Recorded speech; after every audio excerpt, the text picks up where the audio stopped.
Kita siapkan hati kita kepada Tuhan dengan rasa ucapan syukur dan terima kasih. Katakan, kau sangat mengasihi Tuhan, kau sangat merindukan Dia di pagi ini.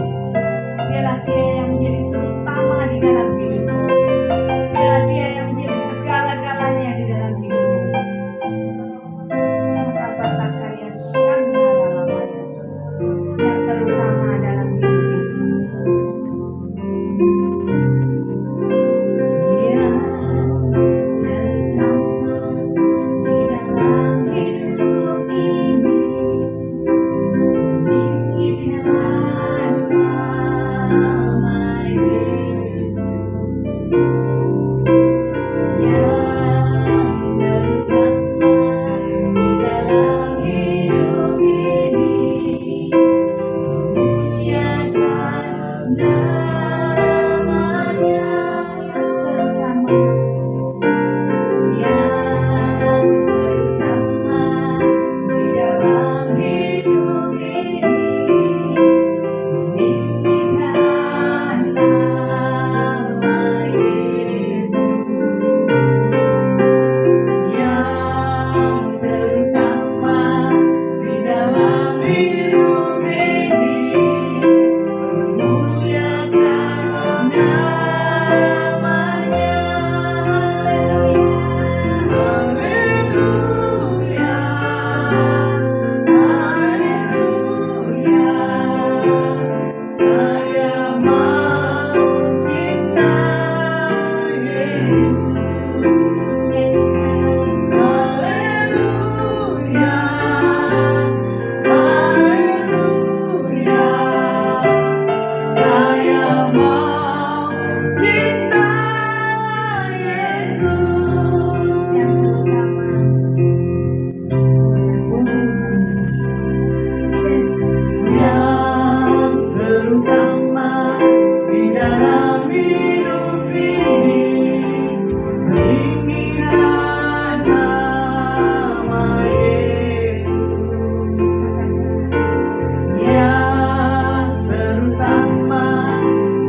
sukacita hari ini? Amin. Amin.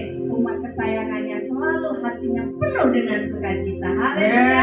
Yes. Siap memuji, meninggikan nama Tuhan. Amin. Kata-kata pertama.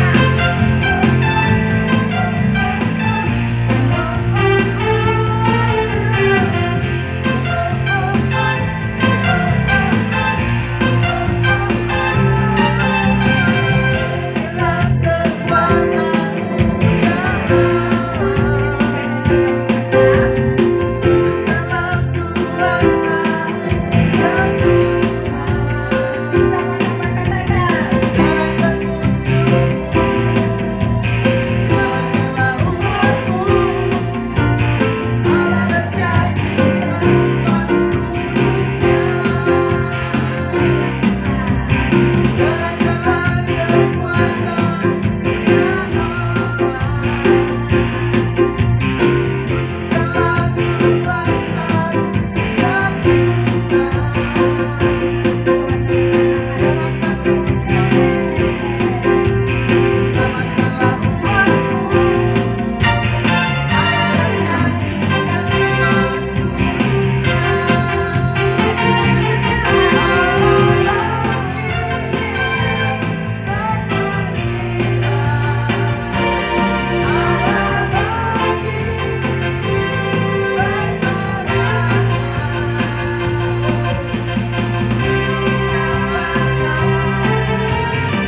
Nama Yesus di atas segalanya, di atas semua masalah kita. Amin Bapak Ibu. Amin. Oh, haleluya Tuhan. Kami bersyukur. Selalu memuji, menyembah, meninggikan Engkau Tuhan. Kami selalu bersorak-sorai, bersukacita. Kami persiapkan hati kita Tuhan, hatiku Tuhan, untuk mendengar firman. Kami selalu dekat denganmu. Hati kami makan Engkau Tuhan.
kebaikan-Mu dalam setiap kehidupan kami. Tidak henti-hentinya kami mengagumi akan setiap kasih dan kebaikan-Mu bagi setiap kami. Kami diberkati, kami diurapi. Adalah hikmat yang daripada Bapa Yahweh adalah atas setiap kami yang di sini maupun yang lain maupun siaran ulang. Nama-Mu tetap kami akan masyurkan dan kami akan buat satu hal kesaksian. Segala pujian, hormat, kemuliaan bagi-Mu. Haleluya. Amin. Ya, silakan duduk. Shalom. Firman saya bagikan tentang kata pulang. rumah atau pulang ke rumah Bapa di surga atau pulang ke rumah teman. Ya, kata pulang nih banyak nih. Ya, tergantung konotasi pengertiannya seperti apa. Biasanya kalau kita bilang mau pulang, ya pulang, ya kan? Pulangnya kemananya kan belum kita tahu. Tapi kita tahu satu hal, kita akan pulang dalam arti kata ini adalah bulan Natal, betul ya? Natal adalah sesibuk apapun kita pasti akan pulang. Ada satu kesaksiannya bagi saya ini sangat menggelitik, ya. Dibilang begini, seorang mama, kalau kamu nggak pulang di Natal ini, saya coret dari kartu keluarga, saya coret dari warisan. Nah ini dia. Kamu pulang nggak Natal ini, orang tua? Pulang juga, walaupun kamu udah punya keluarga, tetap pulang. Pulang ke orang tua. Oke. Biasanya orang kalau udah punya keluarga ya nggak akan pulang, ya. Menikmati hubungan suami istri dengan anak, contoh ya, ada di satu tempat yang refreshing lah, itulah tempat hiburan. Nah, sama seperti Cynthia juga ya, wajib pulang. Jadi wajib pulang apa ini? Jadi ini pulangnya pulang ke rumah ya, bukan ke rumah bapak ya, atau pulang ke rumah orang lain. Berarti Cynthia kita pulang, Natalan kita pulang, tahun baru belum tentu, berarti bebas ya. Makanya dibilang di momen perayaan Natal di tahun 2024 ya, berapa dari kita punya satu hal kerinduan untuk apa? Kita pulang ketemu kaum keluarga kita yang di rumah, khususnya yang masih punya orang tua, itu enak. Setelah nggak ada orang tua, udah balik karena masing-masing urus rumah tangga kalian masing-masing. Biasanya begitu, tapi juga ada yang nggak seperti itu. Dijaga satu momen keutuhan dalam keluarga besarnya, ya. Makanya merayakan bersama satu keluarga adalah tanda cinta kasih kita. Baik yang di luar negeri maupun di luar kota maupun satu kota, itu wajib pulang kumpul, ya. Tapi kalau momen perayaan Natal umumnya orang pasti kumpul. Tapi kalau momen di orang-orang suku Batak, contohnya Sumatera ya, momen yang di tahun baru harus wajib. Karena sebelum 24.00 setengah 12 lah ya, semua harus dikumpulin, berdoa, memuji dan menyembah. Setelah itu apa? Pengakuan. Itu tradisi saya sebagai suku orang Batak, ya. Nah, setelah kita pengakuan, jelang 2 hari kemudian geger lagi, masalah lagi. Jadi pengakuan, ya toh, kebaikan itu kadang relatif, tidak bisa stabil. Udah minta maaf tapi ulang kembali. Nah, karena itu kita rindu, ya. Kita punya satu hal berbagi sukacita di dalam Tuhan. Tapi di sini juga dikatakan lebih daripada itu. Ada nggak kita punya kerinduan untuk kita pulang dalam arti kata mencari hadirat Tuhan? Karena kita pergi kerja, ya. Ada nggak kita punya kerinduan? Tuhan, aku mau cepat pulang ke rumah. Aku mau punya hubungan intim kembali dengan Tuhan. Itu kadang ada dan kadang enggak. Contoh, ya. Saya walaupun pelayanan dengan berbagai macam manusia yang saya jumpai, kadang satu sisi bilang gini, aduh ini nongkrongnya nggak jelas, momennya nggak gitu bagus, mendingan saya pulang menikmati hadirat Tuhan, atau saya pulang, saya tidur. Nah itu dia. Di waktu-waktu senggang saya, kadang saya bilang begini, saya mau pulang, ya kan? Saya pingin istirahat, atau saya pingin baca Alkitab, atau saya mau punya satu hal keintiman kepada Tuhan. Itulah kategori pulang, ya.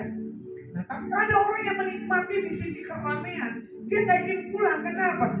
Pulang itu stres, pulang itu umat, dia lagi yang ditemukan, dia lagi nanti bikin permasalahan. Arti kata hadirat Tuhan adalah satu hal pulang, kembali hubungan kita dengan Tuhan. Ibu sendiri mau pulang kemana? Ibu punya rumah kan? Kamu kalau mau pulang ke rumah nyaman apa enggak? Karena di situ kamu kumpul anak dan cucu dan mantu. Kamu lebih betah di tempat lain atau tempat rumahmu sendiri? Walaupun berisik. Bukan mau tempat yang lain, mau hotel, atau ke mana? Ke kotes gitu. Hah? Pulang ke rumah sendiri. Ya sama. Kesaksian saya punya oma, ya, usia 95 tahun dia tutup usianya. Tetap dia pengen apa? Pulang ke rumahnya sendiri. Karena bagi dia nyaman, dia ada di tempat tinggal dia sendiri. Karena apa? Dia bisa menguasai semua area-area dalam posisi rumahnya. Sama mama saya juga begitu. Dari rumah menggebu-gebu. Contoh ya, pengen ketemu anaknya yang ini, yang ini, yang ini. 2 hari aja mama saya duduk di tempat rumah anaknya. Gak betah, aku maunya pulang. Ya kan? Seperti lagunya Ebit Gade. Ebit Gade ya. Ebit Gade pulang ke kota, pulang ke kotaku. Kantor Bagaskara. Pulang ke kotaku. Ya sama. Gitu. Untuk menikmati. Saya orang penduduk Jakarta. Tetap saya harus pulang ke Jakarta. Karena Jakarta adalah satu hal. Napas. Kehidupan bagi diri saya. Walaupun saya pergi kemana-mana, tetap saya harus pulang ke Jakarta. Sama. Kamu dari kota mana? Asal. Asal Kediri. Kamu orang Kediri. Oh, tahunnya ya. Berarti kamu orang Kediri tetap mau pulang ke Kediri atau mau tetap di Semarang? Jadi betah di Semarang? Nggak betah di Kediri? Wah, perlu dilakukan. Tangerang. Lebih suka di Tangerang. Nah ini dia. Terbalik, ya. Saya kelahiran Jakarta, keliling kemana pun saya harus pulang ke Jakarta. Ini orang Kediri, nggak mau balik ke Kediri, tetap ada di Semarang. Kamu sendiri, Pak?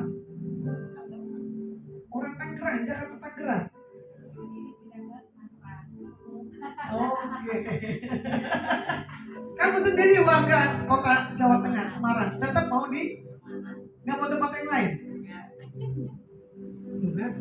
Dia dengan saya sama prinsipnya. Dia ingin tetap di kota Semarang. Ibu ingin tetap di kota mana? Solo. Nah itu dia. Kenapa dia di Semarang? Keluarga besar Solo, lahir di Solo. Ya, cuma rekan saya ini berbeda. Dia tidak ingin ada di kota kelahirannya. Dia lebih betah ada di kota Jawa Tengah. Tapi pada dasarnya lebih senang kita duduk di hadirat Tuhan. Amin. Lebih baik satu hari di pelataranmu daripada 1000 hari di tempat lain.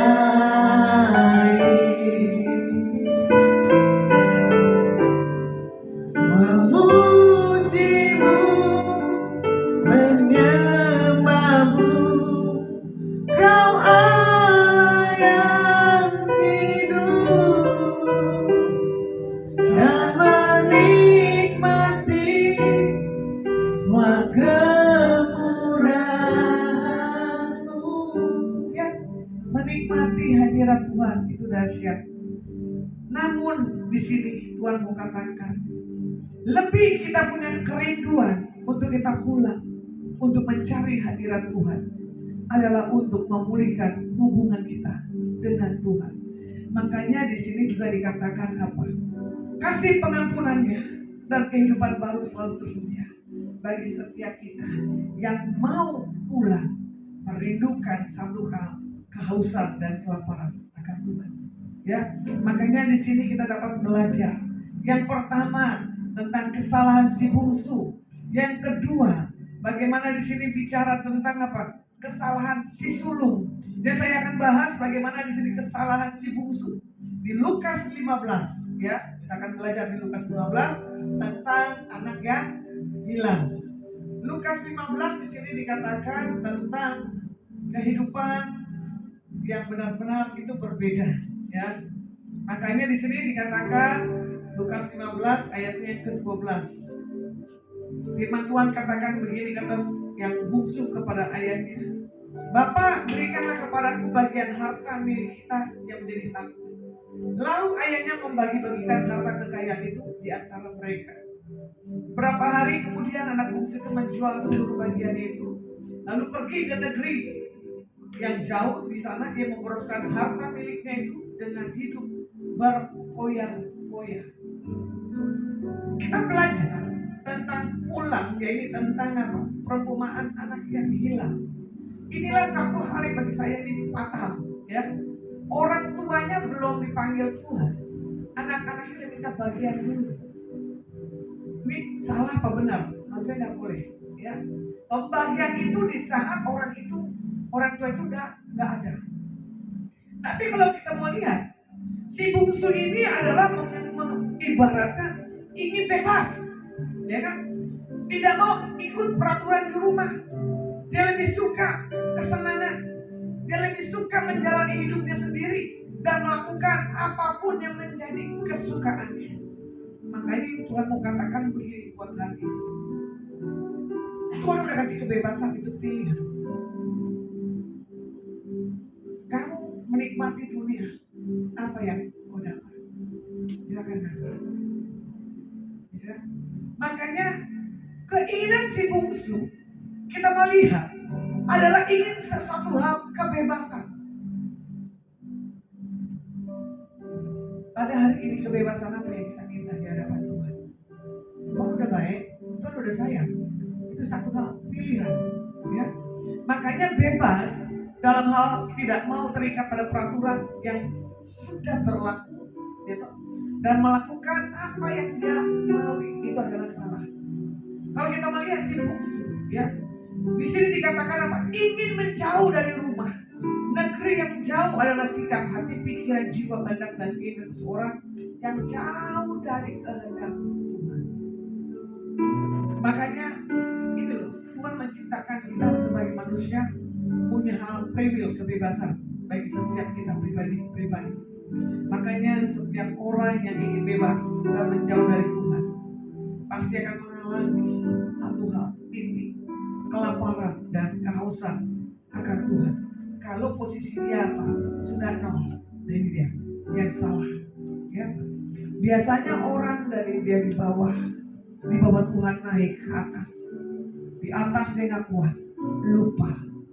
Dia tidak pulang mencari hadirat Tuhan. Dia menikmati apa yang dunia buat, dan ada banyak tawaran dunia yang harus dia lihat. Hatinya bergeser. Tapi di satu titik Tuhan proses. Setelah semuanya tidak ada, baru mencari Tuhan. Sayang apa enggak? Sayang.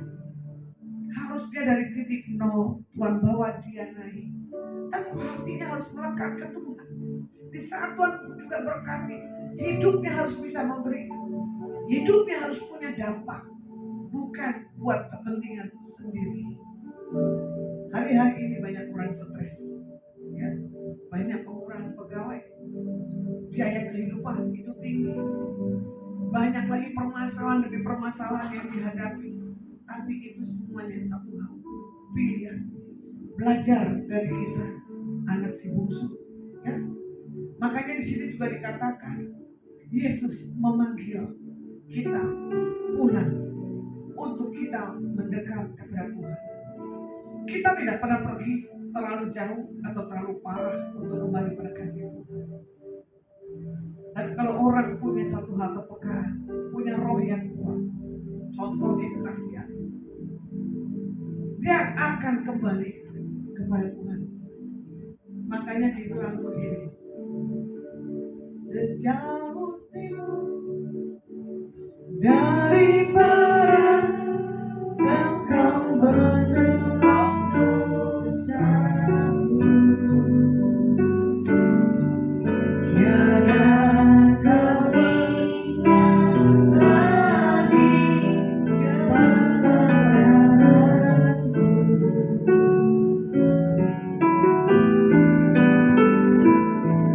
Jauh ke dalam ku bilang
dibawa Tuhan.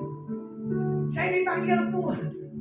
Tapi karena satu hal saya kebentur, satu hal punya kehidupan, saya lari dari Tuhan. Tapi di situ saya ketemu dengan rekan-rekan sepelayanan. Dia cuma berkata, gimana pelayananmu Lasma? Saya bilang mulut begini, baik. Tapi hati saya nangis. Ketemu lagi teman pelayanan. Udah, dari mana lagi Lasma kamu punya pelayanan? Ya masih seputar-seputar sinilah. Tapi di situ saya bisa bohongin banyak orang. Saya nggak ada doa, saya nggak ada baca Alkitab. Saya cuma menangis dalam hati, saya rontok. Kenapa hidup selalu kebentur diperhadapkan dengan orang-orang yang begini Tuhan? Lumayan masa pengasihan saya dari dunia yang begituan 1 tahun. Tapi di situ Tuhan bawa pelayanan saya padat dari kota ke kota. Tapi saya tipu orang-orang yang saya layani. Karena apa? Sini saya kering. Setelah saya pelayanan mimbar selesai, setelah saya sampaikan mesej-mesej di atas orang yang saya layani, saya menangis, Tuhan, kenapa masih Kau pakai sementara saya bobrok? Kisah si bungsu yang saya alami lari. Tapi di satu titik, mama saya tetap berdoa, Tuhan, panggilan anakku ini tidak boleh lari. Apapun permasalahan di atas anakku ini, dia dan amin. Saya gak datang ke mentor saya. Kenapa? Saya takut dideteksi, nanti ketahuan. Karena mentor saya gak bisa dibohongin. Coba saya kirim, saya bilang, saya ada di sini biar apa? Mentor saya bangga, tapi saya tipu mentor saya. Di satu sisi ada satu rekan ketemu mama saya di gereja. Dia bilang begini, mana Tante Lasma? Mama saya cuma diem. Tapi ditanya lagi, kemana Tante Lasma? Mama saya bilang apa? Ada di rumah. Loh, kenapa minggu gak beribadah? Gak tahu. Udah berapa lama dia gak beribadah? Satu kata rekan saya cuma bilang begini, jangan sampai dia pindah haluan. Berita itu sampai ke telinga saya dari mama. Saya cuma diam. Saya nangis di kamar. Saya harus menikmati berapa lama Tuhan pemberontakan, keegoisan, kekerasan dalam diri saya. Karena begitu pahitnya saya lihat mentor-mentor saya, begitu pahitnya saya lihat kehidupan orang-orang yang saya jumpai, diberi yang terbaik, tapi kenyataannya tidak dikasih yang terbaik. Di situ saya pulihkan hidup saya. Saya ngaku sama Tuhan. Entah kenapa saya seorang nabi yang punya karunia. Saya ikut penyembahan sampai 3 pagi. Siapa mau melayani doa? Dan begitu tuh, saya maju. Sementara ada jadwal saya harus berangkat penginjilan ke desa Lampung. Saya maju, itu mentor. Suatu kata dia bilang begini, hai pemalas, belajarlah kepada semua. Saya cuma diam, wih bekas sekali ini mentor. Dia bawa ini acara. Singkat cerita, saya perempuan, dia laki-laki. Ditendang saya, berat. Dia pukul saya, berat di depan umum. Saya kenapa? Kedegilan saya. Karena pahitnya saya. Satu sisi saya duduk. Teman saya kaget. Ini pendeta sesat. Dia belum tahu ini manusia punya urapan. Dia belum tahu kalau ini pembicara. Jadi kalian tidak pernah dengar kesaksian saya, Pak. Saya cuma nangis. Hancur hati saya di situ. Saya bilang ya, ini baru saya temuin pendeta yang dahsyat. Tuhan, aku taubat. Saya bilang gitu kan. Saya nggak lagi mau dunia lari dari kenyataan panggilan Engkau. Saya nangis gerung-gerung sampai jam 6 pagi. Saya temuin ini pengkhotbah dan pembicara kurus kerepek, tapi kapannya Beni. Saya jumpai, saya bilang gini, kenapa kamu pukul saya, Pak? Ya karena Tuhan bilang tadi ya, pemalas belajar masa kamu ini siapa? Saya cuma diam, saya cuma nangis. Kamu tidak terima saya pukul tadi. Kan apa? Coba satu kata saya bilang begini, terima kasih Pak, buat nubuatanmu, buat pukulanmu. Karena saya keras. Saya tipu nabi-nabi yang di sekeliling saya. Tetap saya dampingin dia pelayanan. Tapi memang nggak tahu kekeringan hidup saya. Saya cuma bilang gini, iya ya Tuhan, lu masih sayang gue ya. Walaupun gue tipu orang. Sama si bungsu, dia sudah habiskan seluruh hartanya, dia minta ke orang tuanya. Tapi Tuhan tunggu, menanti. Makanya seperti lagu katakan gitu, di Ibrani katakan, carilah anak, ya, tidak pernah kembali dengan sia-sia. Di situ saya langsung bilang begini, oke Tuhan, mau kemana lagi kau utus Indonesia? Ke pedalaman pun saya siap. Saya ketemu Om Marika. Sebelum saya berangkat, saya bikin pengakuan. Saya ceritakan tentang hampanya hidup saya. Kalau saya sudah ketemu dengan mentor sepuh di atas saya, itu minyak 1 botol. Kalau bisa 1 liter habis-habis. Ya, dia ada minyak begini banyak. Dia tahu kan saya punya penderitaan. Dia tumpahin dari pala sampai ke bawah. Ya, muka baju saya penuh dengan minyak. Saya bilang ini nggak apa-apa. Banjiri aku dengan minyak pengurapan. Oma nggak sembarangan tumpahkan minyak di atas saya orang datang. Cuma dia bilang begini, Tuhan masih pakai kamu keliling dunia. Jangan kamu lari lagi dari panggilan. Sama saya ulang kembali. Ya, seperti lagunya Asafita. Ada panggilan Tuhan. Bisa nggak? Ada panggilan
Tapi saya belajar, ya, kegagalan mentor saya nggak boleh saya harus lakukan di atas orang-orang yang ada di saya.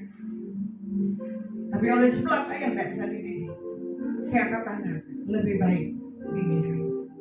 Karena bagi saya pembentukan seorang laskar dari Tuhan adalah yang nggak main-main. Hidupnya nggak akan pernah kotor lagi. Hidupnya nggak pernah pakai otak lagi. Karena dia pakai apa? Yang dari dalam. Gua berapa digaji? Gua sudah mati-matian lakukan ini. Kalau kita lakukan hanya dengan tulus, ikhlas, tanpa minta upah. Itu yang Tuhan mau katakan buat hari-hari ini. Kalau kita bisa bilang begini, Tuhan sesah hatiku, selidiki hatiku, apakah aku sudah berkenan? Ya. Hari ini balik ke Tuhan. Kalau kita melihat Tuhan menanti kepulangan anak bungsu ini seperti juga bapaknya.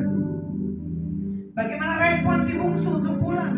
Ya, bagaimana si bungsu menyadari kesalahan setelah dia mengalami penderitaan? Si bungsu kalau mau dikatakan di Lukas 15 ayat 17 di sini dikatakan, lalu ia menyadari keadaannya, katanya, betapa banyak orang upah bapakku yang berlimpah-limpah makanannya, tetapi di sini aku mati kelaparan. Orang tunggu terperosok baru sadar. Saya posisi belum terperosok, tapi saya harus kembali. Ya? dosa yang sendiri kita tidak sadari yang belum kita bertobat. Kebohongan, perzinahan, ya, perselisihan, keserakahan, kecemburuan. Nah, ini yang harus ada dalam diri kita, disingkirkan. Bagaimana kita melihat si bungsu punya pengakuan dosa ayat yang ke-21. Kata anak itu kepada bapaknya, aku telah berdosa terhadap surga dan terhadap Bapa. Aku tidak layak lagi disebut anak Bapa. Karena dia punya kesalahan, dia menyadari. Ya, pasti dia bilang begini, udahlah, posisikan tempatkan aku sebagai karyawan. Karena apa? Bagianku udah gak ada. Karena apa? Aku sudah mempermalukan nama Bapa. Baik Bapa di bumi maupun Bapa di surga. Apalagi kemarin saya duduk di sini, saya dengar kesaksian artis bintang film Supekti ya masuk penjara ya. Saya tidak pernah nonton sinetron, tiba-tiba saya dengar itu kesaksiannya. Ternyata apa? Pernikahannya udah diizinkan orang tuanya tapi dia melanggar. Sampai dia punya anak, dia masih tetap syuting. Dia masih pakai obat-obatan. Tapi saya lihat di situ dia punya kesaksiannya. Dia bilang semuanya itu hampa. Popularitas yang dia cari itu belum tentu jadi jaminan. Kadang kita ingin ngetop, betul nggak? Kita ngetop, kita sombong nggak? Kenapa kamu bilang sombong? Ya karena kita dilihat orang, dipuja orang, jadi kita seolah-olah itu ini saya. Berarti butuh pengakuan. Karena manusia pada dasarnya punya ego sombong. Tapi yang ada sombong itu harus ditekan. Ya, nggak boleh ada kesombongan. Ingat siapa diri kita. Seperti lagunya kan Pak Diko. Siapakah aku ini?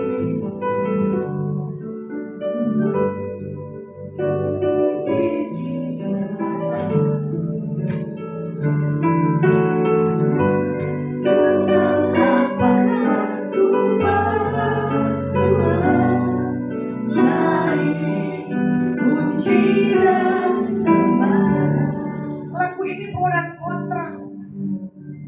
Harusnya kamu udah tahu posisi dirimu katanya. Orang bilang ini lagu cengeng. Tergantung yang menyanyikannya. Kalau kita ngaku diri kita ini siapa? Orang berdosa, tapi Tuhan layakkan. Bagi saya lagu ini gak masalah. Ya? Karena kita butuh satu hal. Tuhan ngakui gak kita ini anak? Karena kita berjahat. Karena kita gak menjadi satu hal pengharapan dari Tuhan. Itu dia.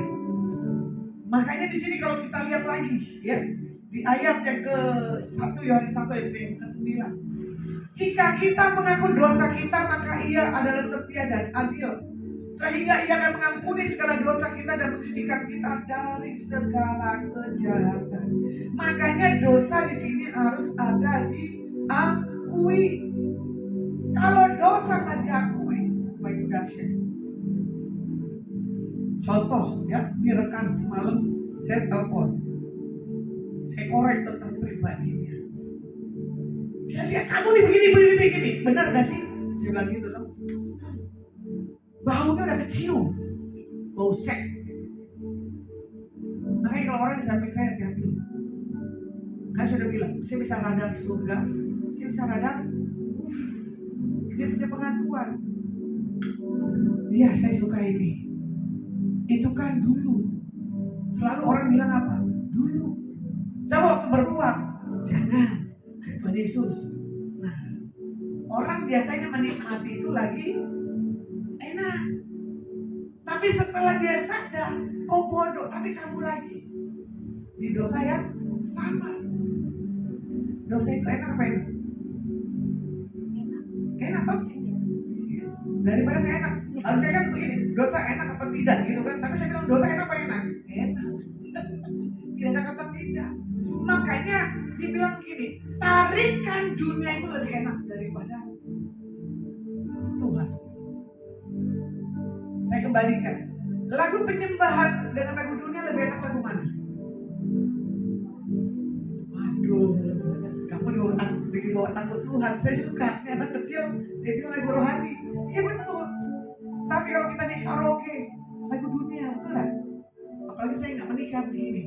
Lagu di Ardila, sampai di sini masih ada memorinya, nggak tanpa teknik saya bisa. Ya, makanya orang bilang kalau diajak karaoke, dah kasih aja di Ardila atau di Rindu buat ayah. Wah itu paling kesukaan saya. Di matamu masih bersinar ya, selaksa peristiwa. Atau begini, malam aku sendiri tanpa cintamu lagi. Salah sendiri. Oh, oh, oh. Namun satu keyakinanku, asik kan? Bintangnya benar. Bintang kan bersinar menerpa hidupku, bahagia akan datang. Ya, bahagianya udah datang dalam hidup saya nggak sendiri. Saya ada Tuhan dan Roh Kudus dan malaikat. Ya, Mega Ardila makanya tuh selalu menyanyikan. Jadi usianya cepat dipanggil. Dia lagi teler atau apa kendaraan, betul? Mau dia mengambil. Tapi saya suka lagu-lagunya Mega Ardila dan Ati Sebi. Jadi kalau mau dibilang lagu-lagu rocker perempuan ya saya masukkan salah satu kategorinya. Nah, makanya di sini juga dikatakan keselamatan bukan tentang apa yang kita lakukan. Keselamatan adalah satu anugerah yang harus kita lakukan dan impartasikan dalam orang-orang yang kita jumpai. Itu baru betul. Bagaimana kita menyikapi keselamatan perbuatan hidup kita hari-hari ini? Itu satu hal pilihan dan panggilan. Kebanyakan orang lebih suka di masa lalunya. Kebanyakan orang lebih suka menikmati tentang apa yang ada di depan matanya daripada menikmati tuntunan visi-misi Tuhan buat kehidupan mereka yang kedua. Apalagi kemarin saya sharing dengan satu rekan, saya ingin tahu bagaimana kehidupannya, ya, dengan satu mentor yang bagi saya antik, tapi orang ini punya satu hal, apa? Kekuatan yang kuat, penundukan yang kuat di atas mentornya. Udah jelas itu salah, udah jelas nggak benar. Ada tawaran dari orang dunia, orang lain menjanjikan ini hatinya nggak bergeser. Wih, saya suka loh dengan orang ini begitu. Interogasi saya terus berjalan, ya. Polwan yang nggak jadi ya begini nih. Ternyata saya telepon, ada telepon yang satu lagi mendengar. Yang mendengar kaget. Ibu jago ya interogasi orang, iya. Apalagi kalau itu bohong, saya akan jejer. Apalagi ada CCTV yang ketahuan, wah gampang banget itu. Saya langsung bisa merangkum. Ya, makanya kejujuran itulah yang diakui.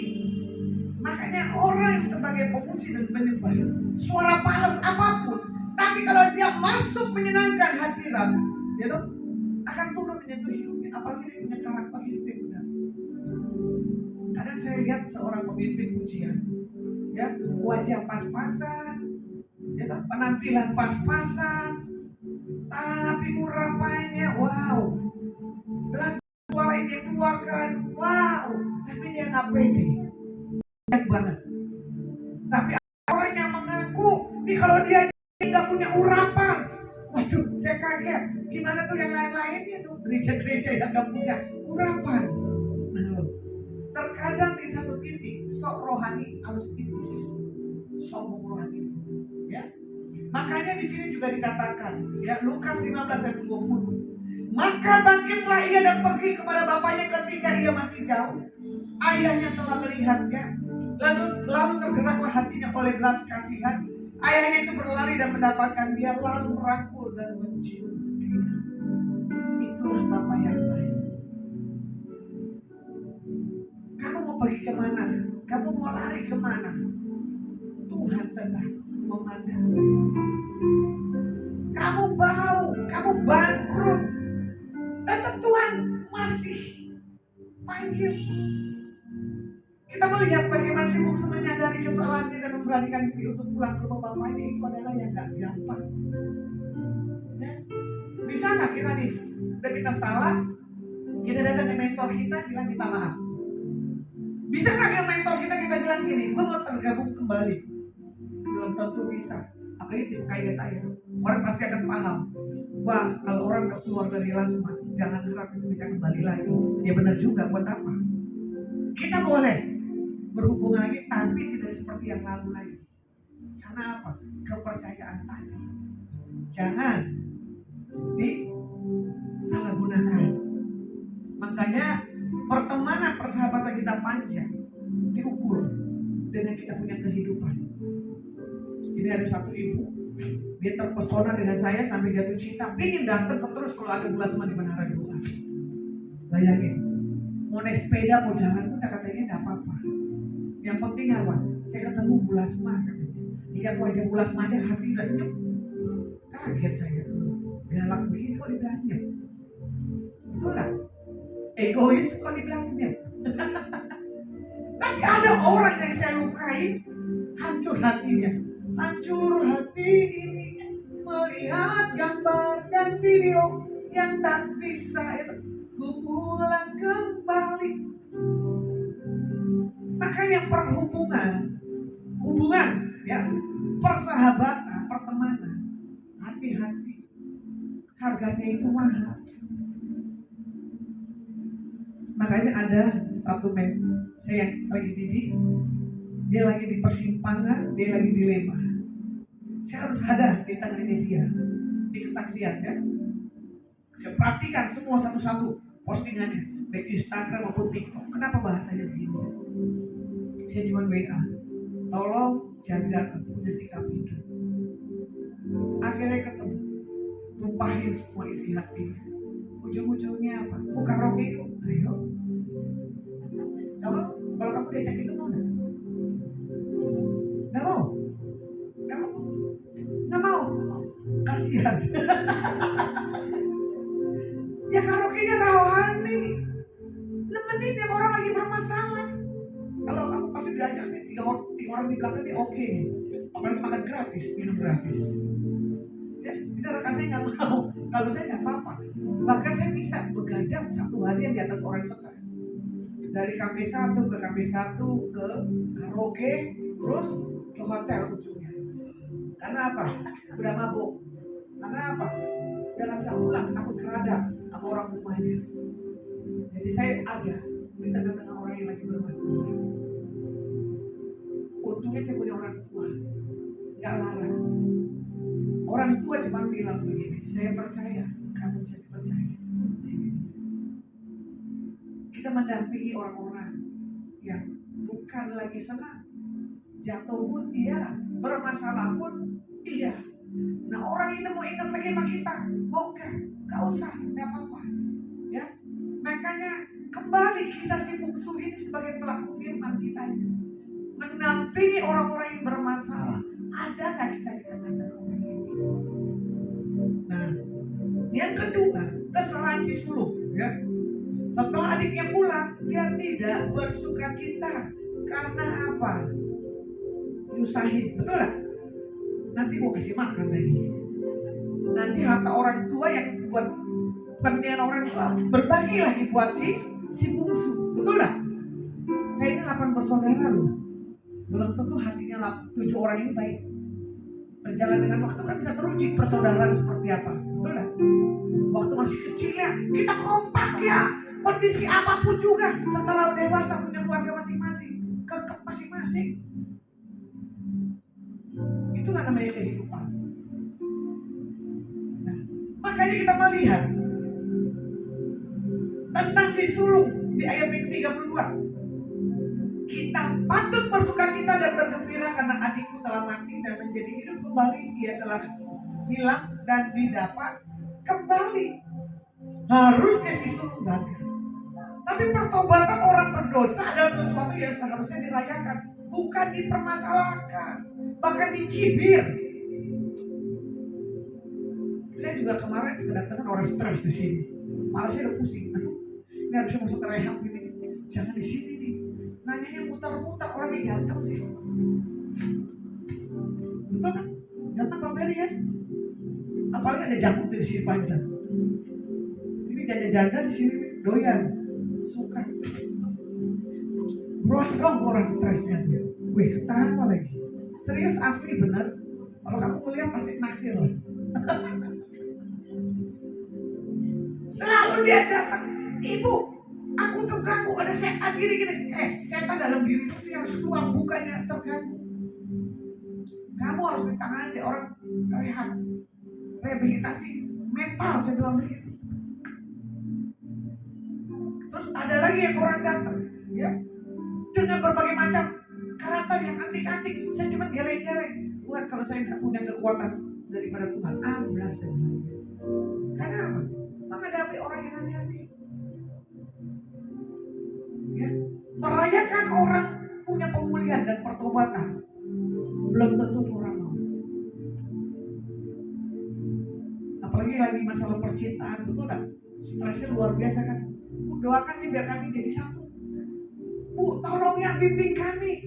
Nah iya, dia itu lagi punya permasalahan. Nanti pas sudah jadi pernikahan, boro-boro, bye-bye. Ya kan? Pulang ke kotaku. Pasti akan pulang ke kotanya sendiri. Punya kehidupannya sendiri. Makanya kita melihat orang-orang yang tidak punya satu hal ketidaktaapan, dia akan berbalik 180 derajat ke dalam dunia yang salah. Makanya berbalik ke Tuhan harus punya satu dukungan dari orang-orang yang sekeliling. Sharing keterbukaan itu penting. Sama seperti ibu ini, waktu dipromosiin, dia punya panggilan berdoa, Bu. Dia suka berdoa, Bu. Sorry ya, bisa ekspos. Bukan saya memungkinkan, ada. Saya amatin 1 hari, 2 hari, 3 hari. Saya bilang ini seorang pendoa Tuhan. Tapi problemnya banyak. Tapi dia gak kuat untuk hadapi di menara. Tahu gak arti kata menara? Duduk di bawah kaki Tuhan, menanggalkan semua apapun beban-beban dalam hidupnya. Menara adalah satu hal tempat yang paling tertinggi. Menyokong, menopang, mendoakan orang-orang. Jangan bersenter ke sini, nggak bisa. Tapi orang ini punya pengakuan, nggak apa-apa. Bagus, saya suka. Tapi ada orang yang punya pengakuan, merasa dirinya hebat, merasa dirinya cantik, nah itu kan repot. Selalu kasih laporan yang nggak jelas. Karena apa? Itu yang tadi, jati dirinya hilang. Kalau kita sudah di dalam Tuhan, tidak perlu itu mencibir. Orang udah jatuh, orang udah salah, asal ngaku lu ya. Kebanyakan tuh gak ada yang mau ngaku, ketawa terus, tapi belum diinterogasi. Makanya saya butuh orang-orang yang punya pengakuan. Carilah mentor yang bagaimana kamu punya cocok. Jangan sampai salah, ya. Makanya di sini juga dikatakan kita melihat, ya, bahwa Tuhan menawarkan, Bapak itu juga sama, pertobatan kepada si bungsu tentang aku kasih lagi satu hal, jaminan. Aku kasih lagi kamu kesempatan untuk menikmati fasilitas yang orang tuanya punya. Kita ini enak loh jadi anak Tuhan, punya akses kapanpun dan dimanapun, ya. Makanya jangan pernah melihat lagi masa lalu yang tidak pernah menjadi masa depan. Itu kita akan apa? Terhanyut. Jadi kita akan menutup di tahun ini 2024. Jangan menoleh lagi ke belakang, tapi kita lihat yang ke depan. Makanya betapapun buruk dosa si bungsu, ya, dia punya pengakuan, dia pulang ke bapaknya, dia mengakui setiap apa yang sudah diperbuatnya. Yang penting ada penyesalan dan pertobatan dan ada perubahan. Itu the best. Tuhan akan bawa lebih dan lebih lagi. Oke, firman saya cukupkan. Ini nggak ada tadi TikTok di sininya. Kalau ada tadi saya doakan satu-satu. Nanti lain waktu ya, di hari Selasa atau Jumat. Tapi saya nanti malam pulang ke Jakarta dan ada ponakan dari Bali yang harus saya bantu urus. Tapi Jumatnya saya akan live lagi. Tapi di sini di Menara 20 Semarang tetap ada worship naiknya jam 10 malam. Kita akan tutup firman Tuhan, kita cuma berkata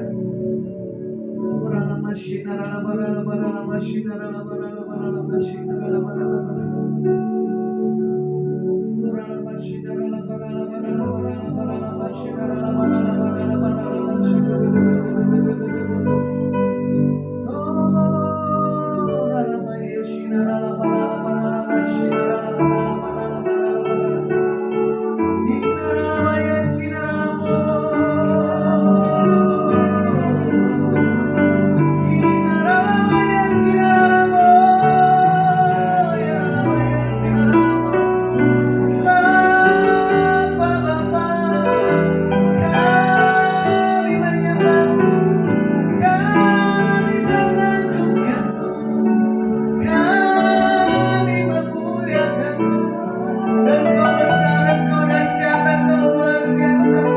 Kami bersyukur buat kasih dan kebaikan-Mu. Sinarabaya, sinarabaya, sinarabo. Hinarabaya, sinarabaya, sinarabo. Hinarabaya, sinayarabaya, sinarabo. Sinarabaya, sinarabo. Sinarabaya, sinarabaya,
Yang manis kau dengar Tuhan, manis kau dengar Tuhan, dan hatiku rasakan karena katakan yang manis kau dengar.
Kembalikan kehidupan kami 100% kepadamu Tuhan, bahwa kami lebih lagi untuk mempunyai sebuah kedekatan haus dan lapar akan Engkau. Paksakan rohmu Tuhan untuk menarik kembali kami untuk datang kepadamu. Tarik jiwa kami, tubuh kami untuk selalu melekat kepadamu Tuhan. Hari ini kami menyadari diri kami siapa di hadapan Engkau. Terima kasih Kau dengar pengakuan kami. Terima kasih Kau layakkan kami untuk kami punya satu hal, pemahaman pengertian yang daripada Engkau. Firman Hamba mencukupkan. Hamba berdoa buat penawaran doa bonus di tempat ini. Tuhan berkati dan Tuhan urapi apapun yang kami punya kerinduan untuk kami selalu duduk di bawah kaki. Apa yang menjadi satu hal panggilan dalam setiap kehidupan kami. Kami tahu pengurapan berkat melimpah dalam setiap kehidupan kami. Diberkati tim yang sudah tergabung di menara doa Paulus. Diberkati orang-orang yang datang ke tempat ini, yang sudah menikmati ada setiap kuasa di tempat ini Tuhan. Diberkati Bapak Sungkok yang sudah menjadi berkat buat Adonai, buat menara di tempat Jawa Tengah ini. Tuhan jagai kehidupannya, diberkati marketplace-nya, diberkati ibu, ketiga anak, mantu dan cucu dan keluarga besar dan karyawan dan para koleganya. Diberkati aset-asetnya Tuhan. Terima kasih. Terima kasih Bapak Prabowo dan Pak Gibran dalam kepemimpinan untuk bangsa kami Indonesia. Roh takut akan Tuhan ada di atas pemimpin kami Indonesia. Diberkati RT, RW, Lurah, Camat, Bupati, Wali Kota dan Gubernur. Diberkati para menteri kabinet. Diberkati Panglima Udara Laut, Kepolisian dan Darat. Diberkati para pelayan-pelayan Tuhan dan Bapak Tuhan dimanapun mereka melayani. Kalau kami akan tinggalkan tempat ini, diberkati umatmu yang di tempat ini, lain maupun syarat yang mendengar. Kami mengangkat tangan kami di